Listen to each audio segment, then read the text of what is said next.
All right, guys, we're going to do the armbar from closed guard, all right, with Jacob. All right. Let's turn a little bit this way. Wow, perfect. All right, go ahead. Okay, so first we're gonna get guard, and the person that is in guard will put his knee up and his arm right here. Good. And you'll get guard, karate chop the neck, and you will grab the leg, and you'll sweep your leg up here. There you go. And it's tight here, and you guys lift up. Try to lift up, stays tight. Yep. Great job. And then you'll sweep, and you will do the armbar. Boom, great job. Armbar from closed guard. Guys, we're gonna work on the armbar from closed guard, all right? So we're gonna be in closed guard, and we're gonna use the same position that we used yesterday, where the parent will have one foot up and then the arm kind of across the chest. This is where the armbar from guard was invented. Was the idea was somebody's supposed to hold me down and then punch me in the face, which seems like a good idea, but you're about to see why it's not, okay? So what I'm gonna do is, whichever arm he's using to grab my chest with, I'm gonna use my arm on the same side. I'll reach across and I like karate chop his neck. I like to grab on the shoulder. If you have a gi, you can grab onto that. If not, grab the shoulder is just fine. Then I'm gonna use my arm over here, and I'm gonna look to get underneath his leg. I'm gonna pull my head next to his foot. So if I stay in front of him here, this is not gonna work. I wanna move myself all the way to the side. Once I'm here, I use my leg to chop down, and then this leg will swing over his head. When I do this, I wanna make sure there's no space between the back of my knee and his face. If there's room like this, it's not gonna be as tight. He's able to lift his head up and escape. So I need to keep my legs strong. Another mistake that you'll make is crossing your feet. This is not gonna clamp him down. Notice he just postures up right away. So I like to imagine my feet have like weights on them and they're just hanging heavy, heavy, heavy off them. Here, if he tries to get his head up, it's not gonna happen. So I can get my tap, just pull it down, there's a submission. And what I can do as well to roll him to the mount is I'm just gonna point my toes or my legs towards his head, we'll roll, and then I'm in my armbar position from mount, okay? Can I address two very common mistakes? Yes, sir. So, if you notice, guys, Alex is kind of making his body arched, almost like a rocking chair, and that makes it easier for him to spin.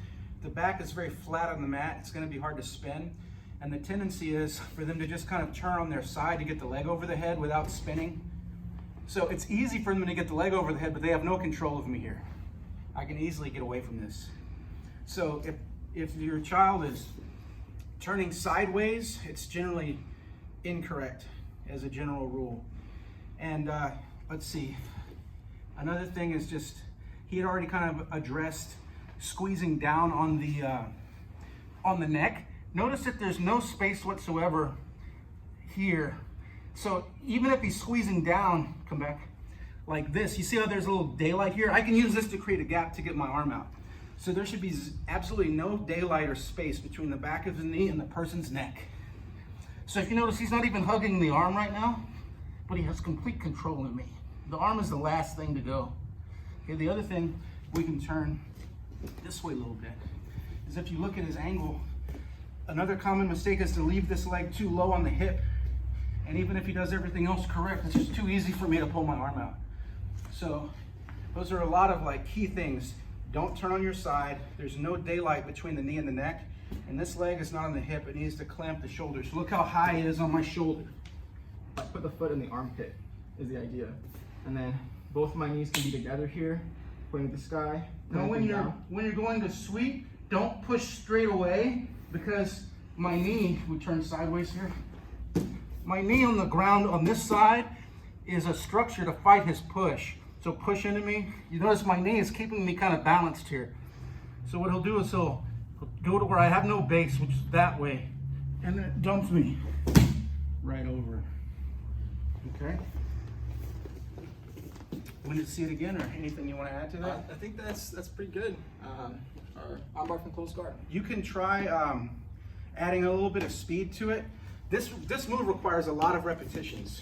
It's not one you just do like 5 times and you have it. I mean, thousands of repetitions, and I'm not even exaggerating. So start off like slow, like we're doing. Fine. Okay. Level 2 take your knee, instead of elevating, drop your knee to the floor. Right away, I'm gonna feel like I have much more balance with the person on top. So he still does the move exactly the same way, but he just has to have everything in a much better position. He can't do it sloppy. And then you could start doing a timing drill where once I place my arm on his chest, I'll start counting down from like 5. By the time I reach 0, he should already be in the move. So 5, 4. So you did it very quickly. Now I'll decrease my time. That was really fast. So maybe I'll count down from 3, 3, 2. That was really fast too. Let me see if I can do it in 1 second. And that's pretty good. So Alex, as soon as he's developing a reflex, to where as soon as somebody touches his chest, he's submitting them. You see? So that comes with practice. Thousands and thousands of repetitions. All right, sorry I stole that. It's all right. Thank you, lesson sir. a little bit, but thank you for letting me help. Thank you, guys.